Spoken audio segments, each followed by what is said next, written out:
We begin this morning with the state of security and defence in the Pacific. This week, defence ministers from 7 Pacific nations gathered in Auckland and agreed to establish a Pacific Response Group, a multilateral force to respond to crises across the region. Among the visiting ministers was Australia's Deputy Prime Minister and Defence Minister, Richard Marles. I asked him how that force will work. Well, a Pacific Response Group is really a means by which we can make sure that the well-intentioned reflexes which exist in the Pacific to help each other in moments of need, we're thinking natural disasters, that kind of thing, but potentially other security issues which have arisen in the Pacific, that we have a rehearsed, organised group which enacts those reflexes really quickly. And so that's what the Pacific Response Group will do. It will be combined of all the members of SPUTM. It's obviously not going to go into any country without the invitation of that country.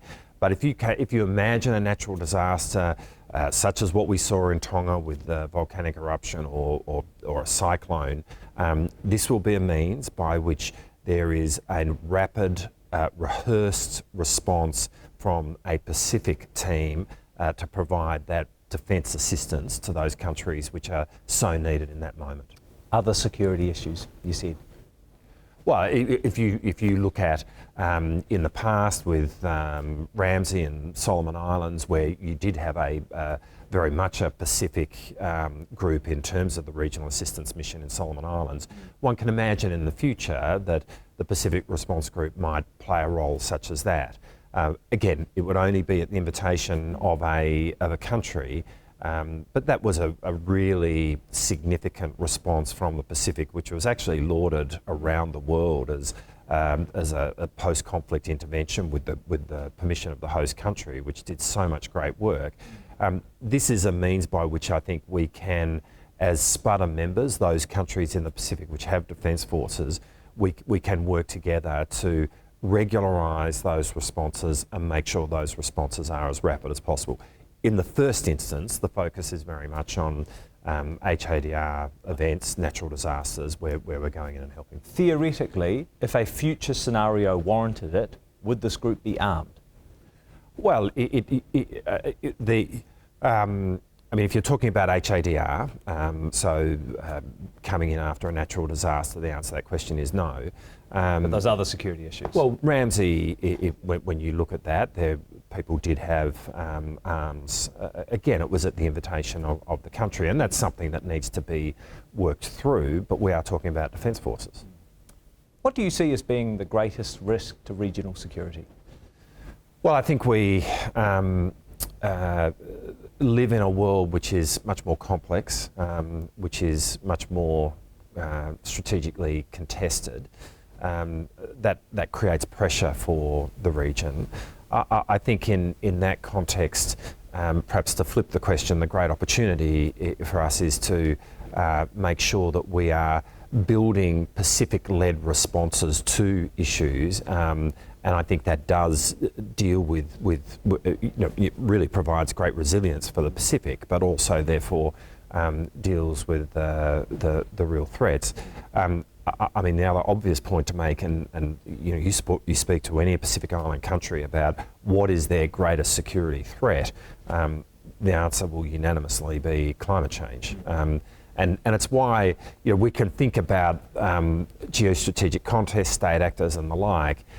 Actually, it is natural disasters, which is the issue that is felt most presently, which is felt most viscerally, and it's why, and defence forces definitely have a role to play in those moments, which is why I think it's so important that we're thinking that through. I'll ask about state actors in a moment, but you mentioned climate change. So Australia is one of the world's largest exporters of coal. Ministers from your own party have recently approved coal mine expansions. Does that dent your credibility with Pacific nations?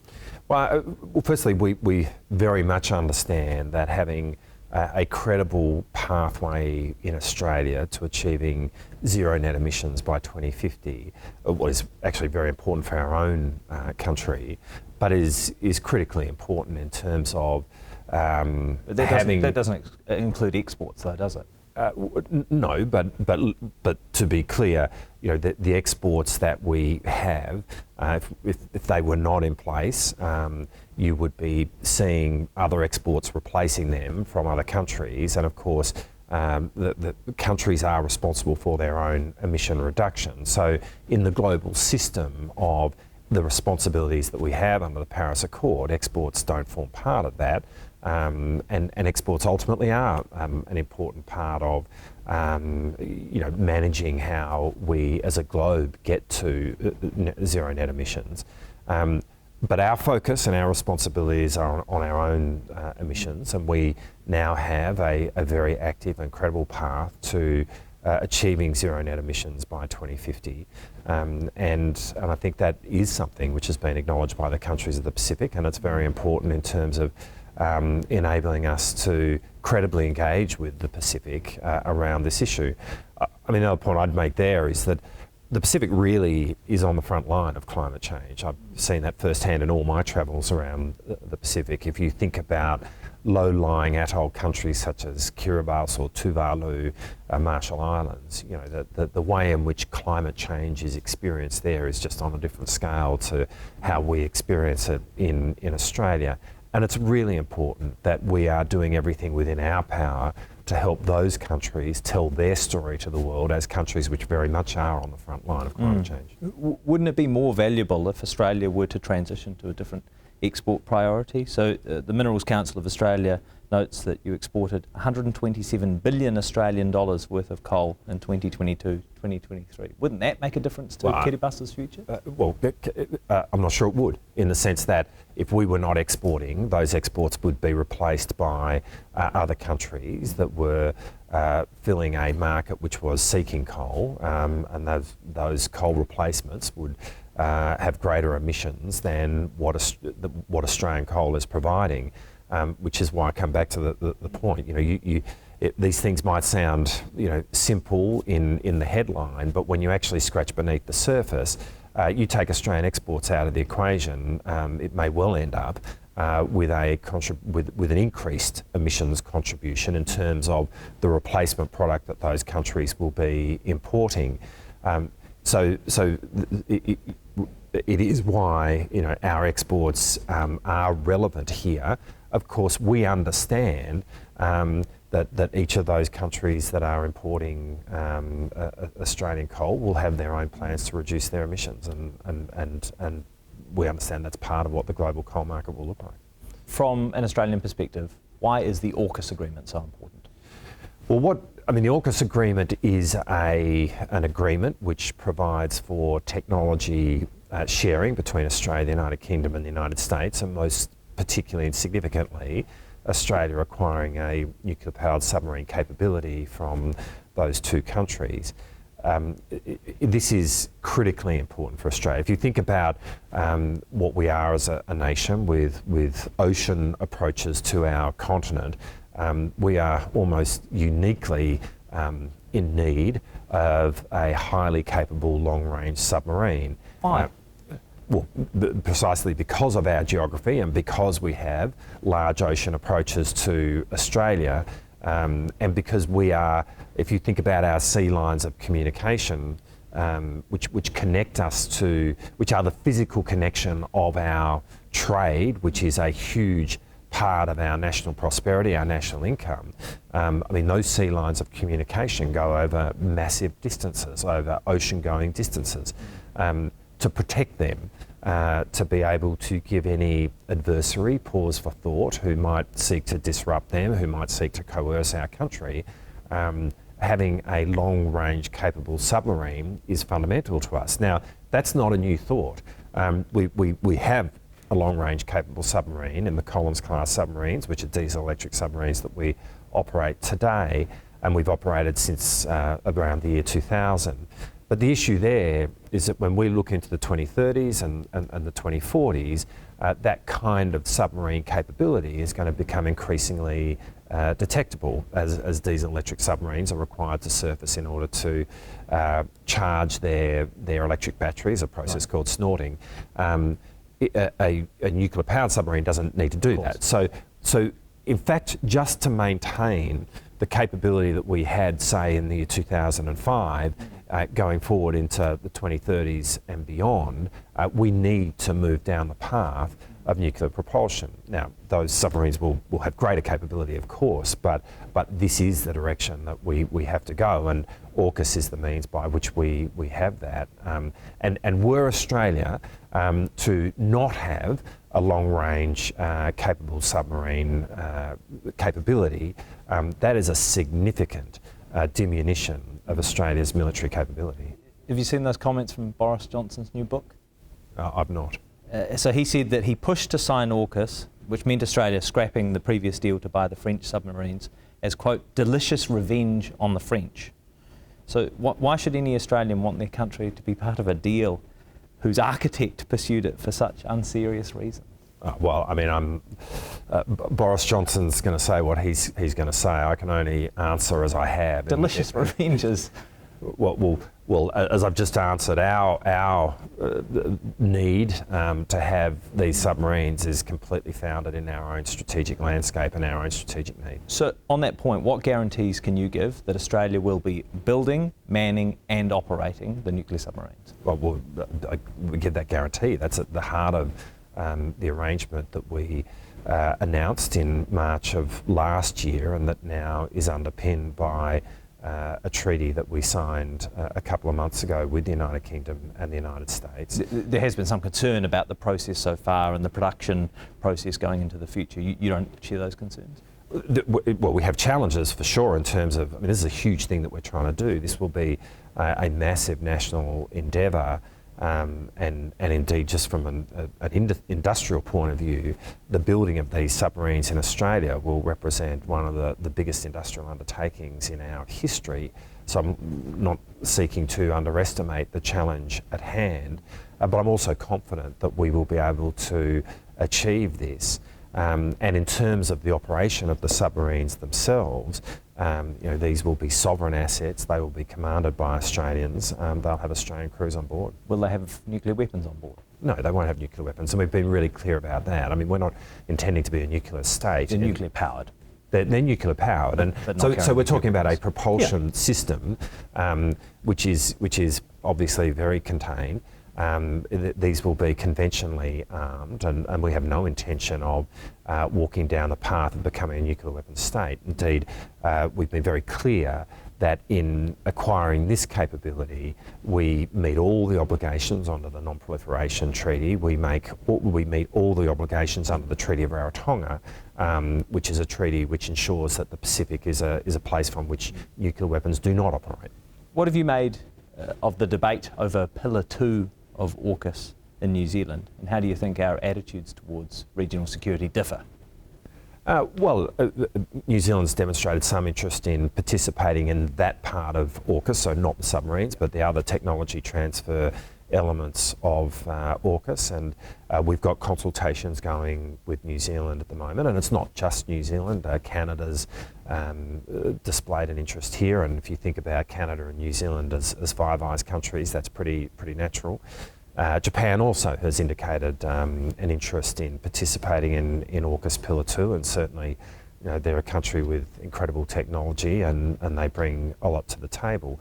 I mean, I think what we're seeing here in that sense is countries wanting to increase their own capability, that New Zealand would want to increase its own capability. We certainly welcome. A more capable New Zealand is very much in the interests of Australia, and anything we can do to assist New Zealand in becoming more militarily capable is something that we see as a benefit. I suppose the word we've danced around in this conversation so far is China. And from a New Zealand perspective, why would we join Pillar 2 if that risked antagonising our biggest trading partner?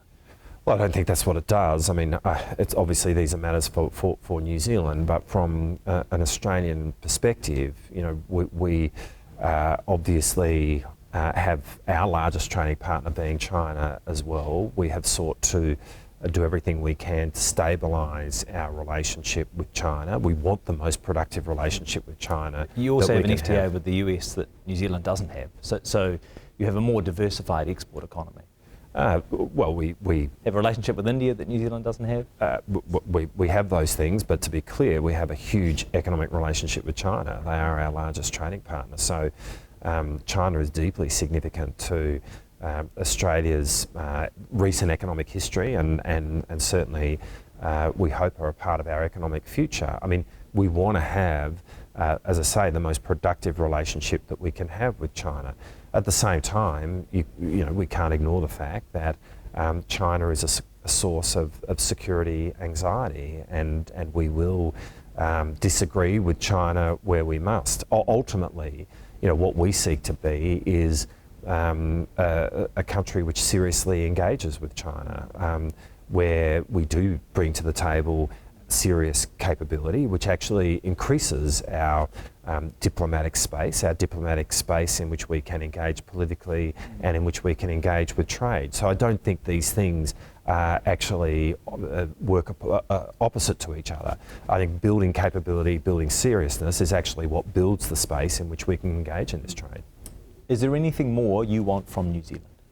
Well, there is no country in the world with whom we are as close as New Zealand. I mean, I think when we think about New Zealand uniquely in terms of our relationships in the community of nations, we think about New Zealand as family, and it's the one country where we feel that, and I think that's something which is very reciprocal. We want to have the closest, the tightest relationship with New Zealand that we can have. We want that to be across the board in terms of our politics, our economy, but very much in the space of defence as well, and we are seeing that. You know, the level of interaction, interoperability between our two defence forces today is at the highest level it's ever been. We see a New Zealand Major General being embedded in our Joint Operation Command in the course of this week. That's the highest ranking embed that we've had in the Australian Defence Force ever from another country, and it makes complete sense that that country would be New Zealand. So, you know, we want to see that relationship continue in the way that it has. It would be good if the All Blacks didn't continue to win. That would be an ask that we would be making of the government. I suspect that's an ask that will be denied, but that aside, the relationship is going swimmingly. Finally, in your book, Ties That Bind Australia and the Pacific, you talk about the importance of Australia's relationship with the US when it comes to the Pacific, and AUKUS is arguably a representation of that. Do you trust a President Donald Trump to maintain that relationship? Look, who is elected in the United States in a month's time is obviously a matter for the American people. Would you trust him though, as president? Well, we're confident that whoever is elected the president of the United States, that the alliance between Australia and America will remain strong, and it did so when President Trump was the president. We're also confident that the key equities in the relationship will also be maintained, AUKUS being front and centre amongst them. And that's not a guess. We have a concrete sense of that because when we look at those measures which have been enacted under AUKUS, literally enacted through the US Congress, through our own Parliament, through legislative regulatory changes in the United Kingdom, when we look at the American element of that, it's been supported by the entire spectrum of American politics, Democrats, Republicans, Trump Republicans. And so all the evidence is that right across the political spectrum in the United States, including those in the Republican Party and those who support President Trump, have also supported AUKUS.